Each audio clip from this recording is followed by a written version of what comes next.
Hello बच्चों, मैं आशा करती हूँ कि आप लोग अपने घर पर स्वस्थ और सुरक्षित होंगे और साथ ही साथ अपनी पढ़ाई पर पूरा ध्यान दे रहे होंगे।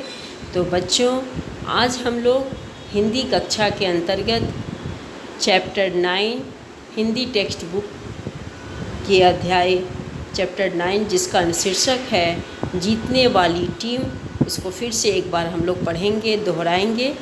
तो जैसे कि पिछली कक्षा में हमने पढ़ा और जाना, आज फिर उन्हीं बातों को दोहराते हुए इस चैप्टर से संबंधित बातों की जानकारी करेंगे। तो इसमें अभी तक हमने क्या पढ़ा था? इसमें हमने जाना कि किस तरह से सांप्रदायिक दंगों के द्वारा बड़े जो हैं, यानी हमारे समाज में रहने वाले जो कुछ समुदाय के लोग हैं, वे अपने नफ़रत की बीज बोकर लोगों के बीच मनमुटाव पैदा कर देते हैं, अशांति फैला देते हैं। और लेकिन जो छोटे बच्चे हैं, जिनका मन बिल्कुल कोमल है, जिनकी भावनाएं बिल्कुल निस्वार्थ है, वे इन सभी बातों से बिल्कुल अलग, वो अपनी दुनिया में ही मस्त रहते हैं। इसके पहले हमने पढ़ा था कि इसमें आदित्य की ऊपर यह कहानी जो है वो शुरुआत होती है कि आदित्य नाम का एक लड़का है जो अपने घर में अकेला, यानी अपने माँ बाप के साथ रहता था। और उसकी डेली की दिनचर्या क्या थी? हर दिन की दिनचर्या क्या थी कि जैसे ही उसकी आंखें खुलती थी तो सुबह में उसके घर में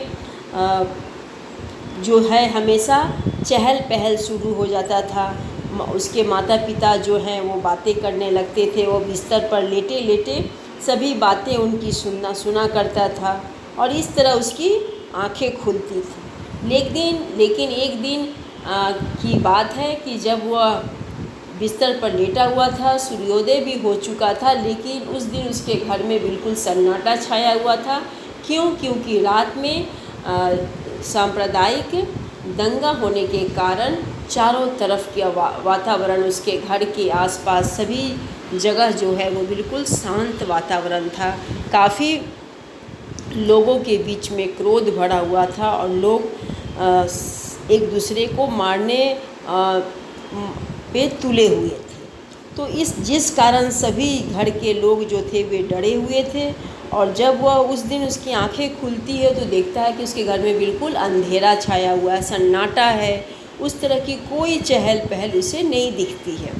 लेकिन जब वह सोए बिस्तर पर लेटे लेटे जब बाहर की आवाज़ उसे सुनाई देती है, लोग चीखते पुकारते हैं मारो मारो, तो इस तरह की आवाज़ें सुनकर वह काफ़ी भयभीत हो जाता है और वो उसे लगता है कि यह कोई सपना वह देख रहा है। और जिस कारण वह क्या करता है, अपने चादर से मुंह ढककर फिर वह सो जाता है। उसकी आंखें लग जाती है। आंखें लग जाने के बाद दिन काफ़ी ढल जाता है। उसकी माँ उसे जगाती है कि उठो, समय काफ़ी बीत चुका है। और इस तरह से वह जब अपनी आंखें खोलता है तो उसे याद आता है कि अरे हमें तो स्कूल जाना है। आज मैंने खलील से वादा किया है कि मैं सबसे पहले स्कूल पहुंचकर वहां आंवले बटोरूंगा और उस आंवले के बदले इमली के टुकड़े, रंगीन चौक वगैरह ये सब मैं लूँगा। यानी बच्चे जो हैं वो आंवले के बदले ये सभी वस्तुएं लेंगे। ये सभी उनकी योजनाएं बनी हुई थी। किसके बीच? खलील और आदित्य के बीच। खलील आदित्य का प्रिय मित्र था, जिस कारण वे सभी दोनों स्कूल विद्यालय जाया करते थे और साथ संग वे दोनों खेलते भी थे। तुषार से वे लोग पिछले हफ्ते कागज़ का बड़ा सा चमकीला टुकड़ा खरीदा था, लेकिन अगर वे सबसे पहले नहीं पहुँचे तो आंवले कहाँ से मिलेंगे। अब ये सभी बातें उसके मन में चल रही थी, आदित्य की मन में। लेकिन उसके पिता ने उसे मना किया, स्कूल नहीं जाना है। और उसकी माँ भी बोली कि स्कूल नहीं जाना। यह सुनकर वह बिल्कुल आश्चर्य में पड़ गया कि स्कूल क्यों नहीं जाना है। तो बताया गया कि कल काफ़ी देर तक, यानी रात में चारों तरफ कुछ गड़बड़ हुआ था। उसे खुलकर उसके माता पिता नहीं बताया कि क्या हुआ है। वे बोले कि कल रात गड़बड़ होने के कारण विद्यालय जो है वो बंद है, तुम्हें बाहर नहीं जाना है, यहीं घर पर ही रहना है। तो वो सोचा कि घर पर बैठे बैठे मैं क्या करूँगा, क्यों ना मैं खलील को बुला लूँ और यहाँ बैट बॉल खेलूँ। तो उसे मना किया गया कि तुम्हें घर से बाहर निकलना ही नहीं है, घर पे रहना है। और जैसे कि वह प्रतिदिन पाव और मक्खन खाता था, लेकिन उस दिन उसे वह खाने को नहीं मिला, क्योंकि ना पाव वाला आया था, और जिस कारण उसकी माँ पाव खरीद पाती। तो उसे नाश्ते में उस दिन बिस्कुट और बटाटा पोहा ही मिला खाने के लिए, और न उसे दूध पीने के लिए दूध ही मिला, क्योंकि दूध वाला भी नहीं आया था। चारों तरफ दंगा फैला था, जिस कारण ये सभी चीज़ें जो ज़रूरी वस्तुएं होती हैं उन्हें वो नहीं मिल पाई।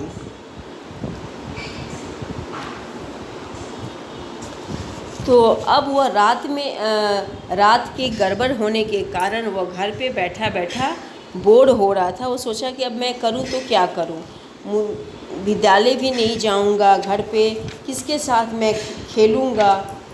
तो यह सोचकर वह ये में पड़ गया। फिर नेक्स्ट देखो पेज नंबर 76, इसमें वह सोचा कि क्यों न मैं बाहर, जैसे जैसे दिन चढ़ता गया बाहर से बड़ी डरावनी आवाज़ें आईं, चीखती चिल्लाती भीड़ का शोर शराबा।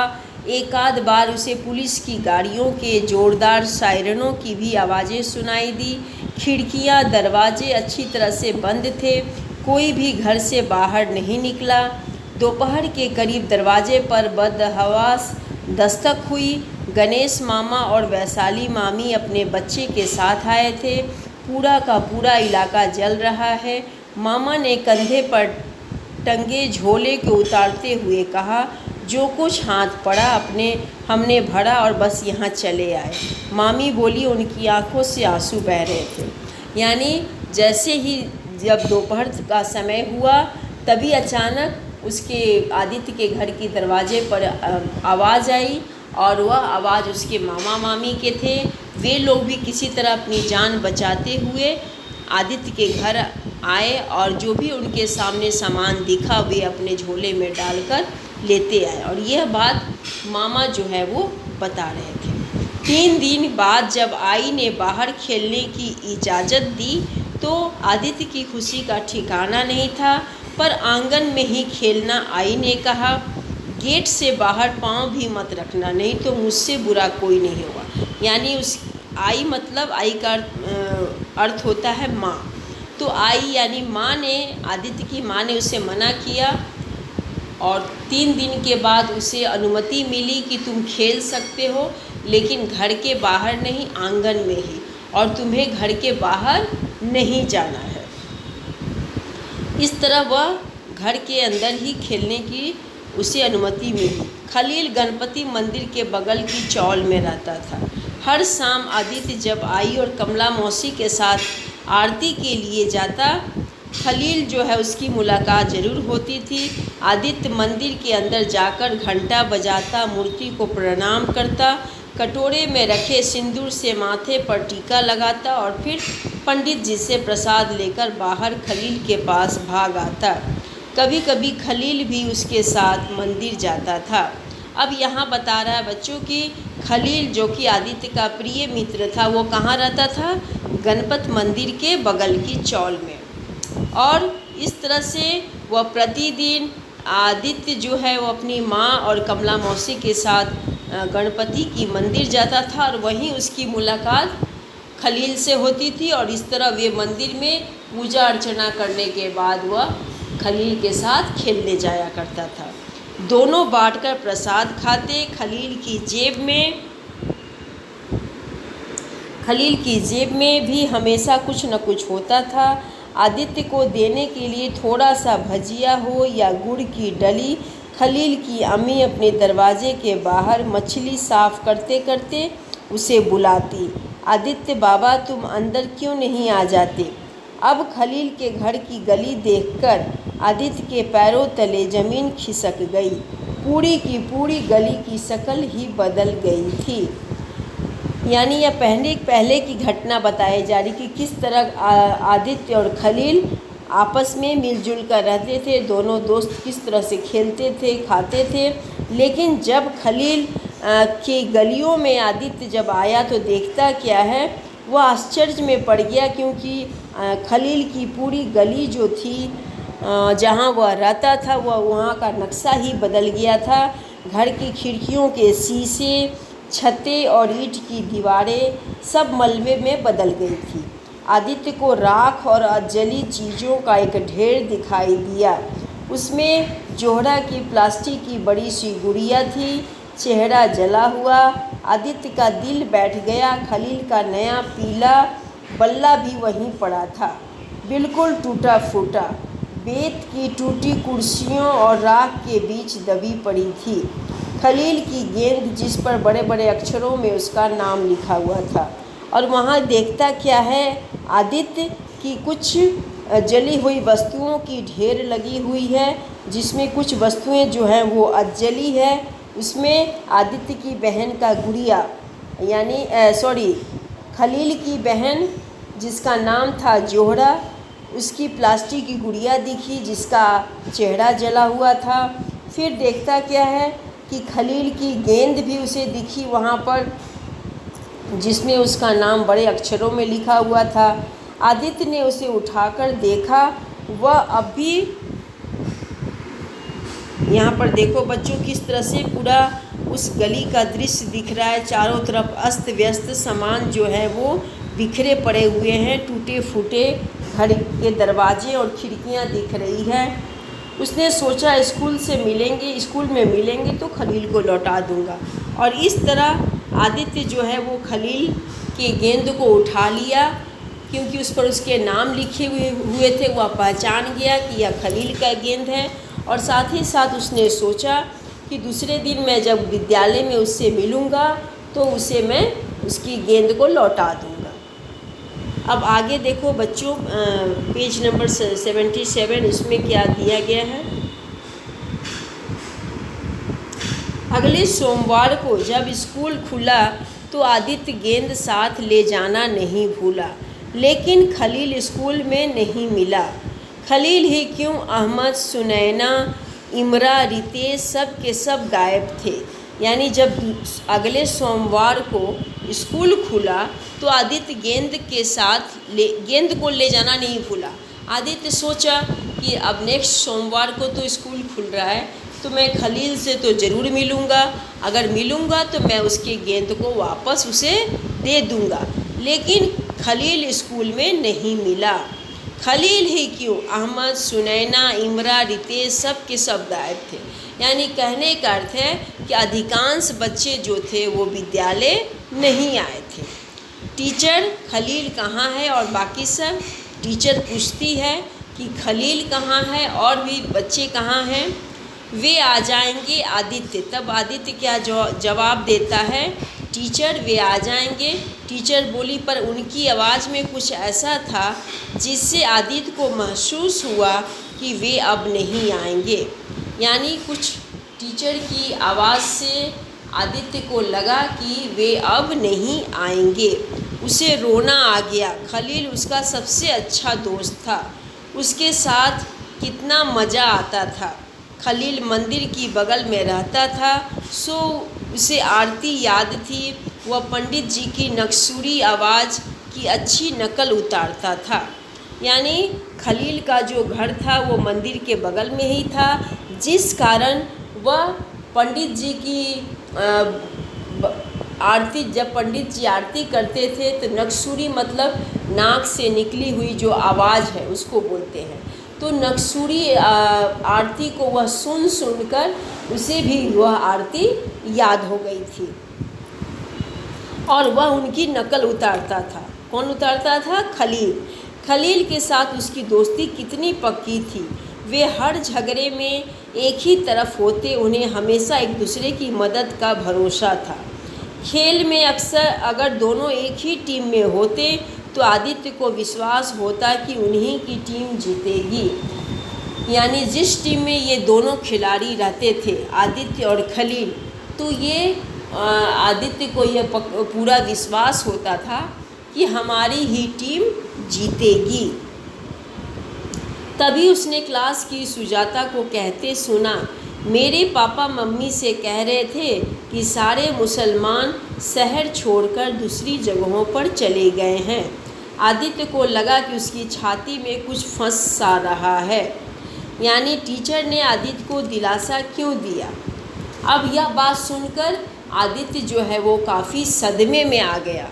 क्यों? क्योंकि खलील उसका पक्का दोस्त था, यानी बहुत अच्छी दोनों के बीच दोस्ती थी। और यह सुनते ही आदित्य काफ़ी मायूस हो गया। उसे लगा कि अब मैं कभी खलील से मिलूँगा ही नहीं। बाद में हेडमास्टर ने सबसे कहा, तुम्हें पता ही है कि बहुत से लोगों के घर जल गए हैं, उनका सब कुछ खत्म हो गया है। अपने माता पिता से कहना कि उनके लिए पुराने कपड़े, चावल, चीनी जो भी बन पड़े दे। आदित्य ने कल्पना की कि इन गरीबों में खलील भी है। किसी और के पुराने कपड़े पहने खिचड़ी लाइन में खड़े उसकी आंखें आंसुओं से भर गई। अब आदित्य ने कल्पना की, सोचने लगा कि जब बहुत से लोगों के घर जल गए हैं, कुछ खाने को नहीं है, तो शायद उन सभी में खलील के परिवार, यानी खलील का भी परिवार होगा, उनके पास भी कुछ खाने के नहीं होंगे। और यह सोचकर उसकी आंखें भर आई। बाहर जाकर खेलो, शाम को आई ने आदित्य से कहा। तब आदित्य की माँ ने आदित्य से कहा कि बाहर जाओ खेलने। क्यों? क्योंकि शाम हो गई है। देखो चिंटू बुला रहा है। आई गेहूँ साफ कर रही थी और गेहूँ साफ कर रही थी और क्या कर रही थी, और वह एक बड़े से बर्तन में भरती जा रही थी, उसे रख रही थी। आदित्य वहीं खड़ा रहा। आई बोली, क्या बात है आदित्य आजा, चिंटू और बबलू बुला रहे थे, चल क्रिकेट खेले। पहले बैटिंग तेरी रही, यानी दो बच्चे जो हैं उसे बुलाने आए, चिंटू और क्या नाम है, चिंटू और साथ में बबलू, ये दोनों आए आदित्य को बुलाने के लिए कि चलो क्रिकेट खेलते हैं, मैं तुम्हें पहले बैटिंग करने के लिए ही दूंगा। लेकिन फिर भी वह बिल्कुल क्या था, उदास था। आई, जब भी तुम कुछ चाहती हो तो हमेशा भगवान से प्रार्थना करती हो। देखो, याद है तुमने वैशाली मामी के लिए प्रार्थना की थी कि उनका बच्चा स्वस्थ पैदा हो। अगर मैं चाहूँ कि खलील लौट आए तो मैं किस भगवान से प्रार्थना करूँ। अब यहाँ पर आदित्य को खेलने में मन नहीं लग रहा था और ना वो बच्चों की बातें सुन रहा था। वो अपनी माँ से पूछ रहा है, क्योंकि उसका ध्यान तो अपने मित्र खलील के बारे में ही उसका ध्यान लगा हुआ था, जिस कारण वो अपनी माँ से पूछ रहा है कि माँ, तुम परेशान होती है या तुम्हें कुछ मांगना होता है, तुम कुछ चाहती हो तो भगवान से प्रार्थना करती हो, तो क्या मैं भी प्रार्थना कर सकता हूँ कि खलील लौट आए, भगवान मेरी प्रार्थना सुनेंगे। यानी उसकी प्रार्थना क्या थी कि उसका दोस्त खलील वापस आ जाए। आदित्य को डर था कि आई हंसेंगी, जैसा अक्सर उसके किसी भी गंभीर सवाल पूछने पर होता था। पर आज आई ने उसे अपने सीने से लगा लिया और बोली, मेरे बच्चे, तुम चाहे किसी भी नाम से पुकारो, खलील तुम्हारी प्रार्थना से लौट आएगा, क्योंकि भगवान सारे बच्चों का होता है। तब उसकी माँ ने उसकी बातें सुनकर वह भी भावुक हो उठी और बोली कि मेरे बच्चे, तुम किसी भी नाम से भगवान को पुकारो, वो तुम्हारी प्रार्थना ज़रूर सुनेंगे और तुम्हारी प्रार्थना के बदौलत खलील वापस ज़रूर आएगा, क्योंकि भगवान बच्चों की बातें ज़रूर सुनते हैं। उनका मन जो है बिल्कुल निश्चल और निस्वार्थ होता है। रात में आदित्य ने सुना आज कंपनी में रज्जाक मियाँ मिले। वे अपने चचेरे भाइयों के साथ डोंगर चाल में रह रहे हैं। जैसे ही कर्जा मिलेगा वे फिर से यहाँ अपना घर बनाएंगे और वापस आ जाएंगे, बाबा माँ को बता रहे थे। यानी कोई कंपनी के रज्जाक मियाँ मिले थे, उन्होंने बताया कि वे अभी कहाँ रह रहे हैं, अपने चचेरे भाइयों के साथ डोंगर चाल में, और वे इंतज़ार कर रहे हैं कि जैसे ही सरकार के तरफ से मुआवजे के रूप में पैसे मिलेंगे या कर्ज मिलेगा, जैसे ही कर्जा मिलेगा वे फिर से यहाँ अपना घर बनाएंगे। यानी उनका घर तो जल चुका है, टूट चुका है, तो वे कर्जा लेकर ही अपना घर जो है वो बनाएंगे और तब वो वापस आ जाएंगे।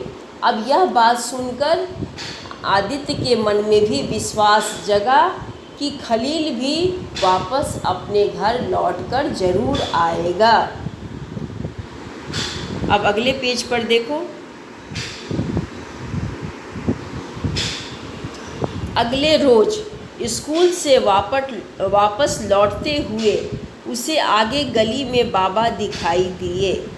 अब यहाँ पर चित्र में देखो बच्चों, आदित्य को अपने बाबा दिखाई दिए। किस गली में? जिस गली में खलील का घर था। और खलील का घर कहाँ था? गणपति मंदिर के बगल में। आदित्य दौड़कर वहाँ पहुँचा तो देखा कि 2 आदमी खलील के घर की मरम्मत करने में लगे थे। और जब आदित्य उस गली में दौड़कर गया, देखता क्या है कि 2 आदमी जो है वो खलील की घर की मरम्मत कर रहे हैं। तभी खलील घर से बाहर निकला, हमेशा की तरह खुश। यानी खलील जो है वो घर में आ चुका था और उसकी घर की मरम्मत का काम चल रहा था, और खलील उसी समय घर से बाहर निकला और वह काफ़ी प्रसन्नचित्त था। यहाँ पर देखो बच्चों, इस तरह आदित्य और खलील दोनों हाथ पकड़कर दौड़े जा रहे हैं खेलने के लिए, और इधर आदित्य के पिताजी और खलील के अब्बा दोनों पास में खड़े बच्चों को देख रहे हैं। ए खलील, आदित्य चिल्लाया, और जैसे ही आदित्य ने खलील को देखा तो चिल्लाता क्या है? ए खलील। उसकी नाम को पुकारते हुए, इधर आ, मैंने तेरी बॉल बचा रखी है। और तब वह आदित्य ने उसे क्या बताया कि देखो मैं तुम्हारे बॉल को बचा कर रखा हूँ हिफाजत से। उसने खलील का हाथ पकड़ा, चल खेलते हैं, और तुरंत वह खेलने के लिए दोनों चल पड़े। यानी इस तरह से आदित्य जैसे ही खलील को देखा तो खुशी से उसे रहा नहीं गया और उसके नाम को पुकारते हुए कि ए खलील, और चल, मैंने तुम्हारे लिए बॉल बचा कर रखी है। यानी तुम्हारे बॉल को मैंने बहुत हिफाजत से रखा है, चल उस बॉल से हम लोग खेलते हैं। बाबा और खलील के अब्बा मुस्करा दिए थे, और दोनों इस तरह से बच्चों की बातों पर वे काफ़ी प्रसन्नचित्त हो गए। दोनों मुस्कुराने लगे, लेकिन उनकी आँखों में आंसू थे। लेकिन साथ ही साथ दोनों की आँखों में आंसू भी थे। ये बड़े लोग भी कमाल करते हैं, आदित्य ने सोचा। पता नहीं कब रो पड़ेंगे या हंस देंगे। तब आदित्य ने सोचा कि ये बड़े लोग भी बड़े कमाल के हैं, कभी रोते हैं और कभी हंस पड़ते हैं। यानी इसके पहले दोनों मुस्कुरा रहे थे और फिर अचानक दोनों की आंखें जो है वो आंसुओं से भर गए, यानी रोने लगे, यानी भावुक हो गए। वे इस तरह के वातावरण को देखकर और याद करके दोनों के पिताजी यानी आदित्य के पिताजी और खलील के पिताजी, खलील के अब्बा को ही पिताजी बोलते हैं, दोनों उस समय की हालात को याद कर कर रोने लगे। और बच्चों को देखकर वे सभी बच्चों को इस तरह से आपस में बातें करते उनके चेहरे पर खुशियाँ देखकर वे लोग हंसने लगे। अगले ही पल हाथों में हाथ डाले जीतने वाली टीम के खिलाड़ी मैदान की ओर दौड़ रहे थे और फिर अगले ही पल दोनों आदित्य और खलील, जैसे कि यहाँ तुम लोग चित्र में देख रहे हो, हाथ में हाथ डाले यानी दोनों हाथ को एक दूसरे के हाथ को पकड़कर मैदान में दौड़े जा रहे थे। और इसलिए ये दोनों बच्चों को ही जीतने वाली टीम के खिलाड़ी कहा गया है। क्यों? क्योंकि ये दोनों बच्चे जिस टीम में रहते थे वह टीम निश्चित ही जीत हासिल करती थी। इसलिए इन खिलाड़ियों के आधार पर यह पाठ का नाम जो है रखा गया जीतने वाली टीम। इन दोनों खिलाड़ियों के बदौलत ही उस टीम का नाम, इस पाठ का नाम रखा गया जीतने वाली टीम। जिस टीम में आदित्य और खलील नाम के दो बच्चे खेला करते थे वह टीम निश्चित रूप से जीत हासिल करती थी और दोनों में निश्चल और निस्वार्थ प्रेम था। आदित्य और खलील में इस तरह की भावनाएं बच्चों में ही पाई जाती है। वे बिल्कुल हम बड़ों से अलग होते हैं। उनके अंदर कोई कल छपट नहीं होता और ना उनके अंदर कोई ऊंच नीच, जात पात या धर्म से संबंधित कोई बातें मन में चलती है, ना कोई भेद भावनाएं मन में पनपती है। वे बिल्कुल निस्वार्थ भावना से आपस में खेलते हैं, मिलते हैं और एक साथ रहते हैं। तो इस कहानी के बदौलत बच्चों हमें क्या सीखने को मिलता है? तो इस कहानी के बदौलत हमें यह सीखने को मिलता है कि हमें यह सीख बच्चों से लेनी चाहिए कि किस तरह बच्चे इन सभी भेद भावनाओं से परे होकर वे बिल्कुल मिलजुल कर रहते हैं, एक साथ खेलते हैं, एक साथ बैठते हैं और एक साथ वो अपनी सारी खुशियाँ मनाते हैं। उनके अंदर कोई भेद भावनाएँ नहीं पनपती। तो ठीक हम बड़े जो हैं वो हम बड़ों के मन में यह इस तरह की भावनाएं क्यों पनपती है, हम इन भावनाओं में क्यों उलझ जाते हैं?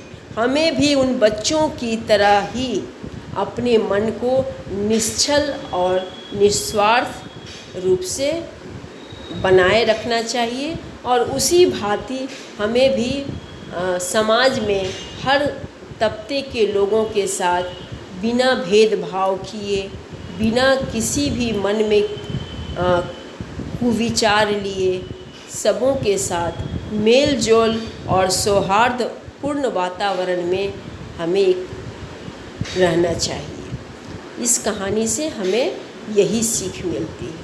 क्यों? क्योंकि ये सांप्रदायिक दंगे जो हैं वो कुछ समाज के गिने चुने लोगों के बदौलत ही ये घटनाएं घटित होती है और जिस वजह से सभी वर्ग समुदाय के लोगों पर इसका प्रभाव पड़ता है और लोगों की जाने जाती है, लोग मुसीबतों में फंसते हैं। तो अगर हम इन बातों से अगर सजग हो जाएं तो फिर इस तरह की घटनाएं हमारे समाज में घटित होगी ही नहीं। तो हमें अपने अंदर यह जागरूकता पैदा करना चाहिए कि जो इस तरह की बुराइयां फैलाते हैं समाज में, उन्हें इस समाज के अंदर उन्हें पनपने नहीं देना चाहिए, उनको इस समाज में आश्रय नहीं देना चाहिए। जो इस तरह के भ्रम और बुराइयां फैलाकर लोगों को के बीच मनमुटाव पैदा करते हैं, लोगों के बीच में भ्रांति फैलाते हैं, वैसे लोगों को समाज में स्थान नहीं देना चाहिए, ना उनकी अहमियत देना चाहिए। तो बच्चों, मैं आशा करती हूँ कि मैंने जो भी बातें इस पाठ के माध्यम से आपको बताई तो आप ज़रूर समझे होंगे। अगर कहीं भी आपको इस पाठ से संबंधित कोई बातें समझ में न आए तो आप निश्चिंत होकर लाइव क्लासेस में मुझसे पूछ सकते हैं और इस पाठ को आप ज़रूर पढ़कर समझने का प्रयास करें।